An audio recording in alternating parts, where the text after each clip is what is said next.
Hello বন্ধুরা, কেমন আছো তোমরা সবাই? আশা করছি তোমরা সবাই ভালো আছো।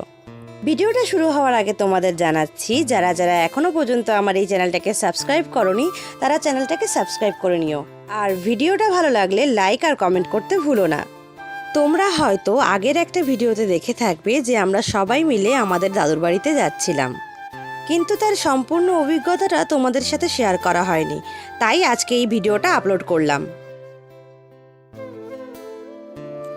বাতকুলা স্টেশন থেকে নেমে আমরা অটোর জন্য অপেক্ষা করছিলাম, কারণ বাতকুলা থেকে ডহরবুইছা অর্থাৎ আমার দাদুর বাড়ি যেতে গেলে অটো তো ধরতেই হতো।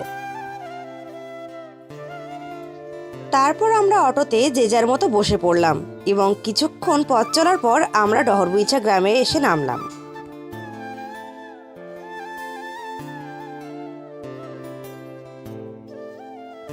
ভিডিওটাতে তোমরা যে স্কুলটা দেখতে পাচ্ছ, এই স্কুলে আমি 2013 সালে মাত্র 1 বছর অর্থাৎ ক্লাস 7-এ পড়াশোনা করেছিলাম। দাদুর বাড়িতে এবছরের যাওয়াটা আমার কাছে ভীষণ স্পেশাল ছিল, কারণ আমি মূলত 2019-এর পর এই অনেক দিন পর দাদুর বাড়িতে যাচ্ছিলাম। প্রায় 7 বছর পর এই দাদুর বাড়িতে ঘুরতে গেলাম, তাই এই জার্নিটা আমার কাছে ভীষণ এক্সাইটিং ছিল। তবে এবার গিয়ে অনেক দিন, প্রায় 3 থেকে 4 দিন দাদুর বাড়িতে ছিলাম। বেশ আনন্দেই কেটেছে পুরোটা সময়ে। কিন্তু যাই হোক, আবার তো বাড়িতে ফিরতে হবে, তাই আমরা স্টেশনে ট্রেন ধরার জন্য অপেক্ষা করছিলাম। অবশেষে আমরা ট্রেনে করে আবার আমাদের কলকাতায় ফিরে এলাম।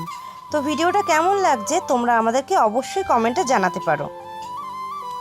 খুব শীঘ্রই আসবো নতুন আরও একটা ভিডিও নিয়ে, ততদিন তোমরা ভালো থেকো।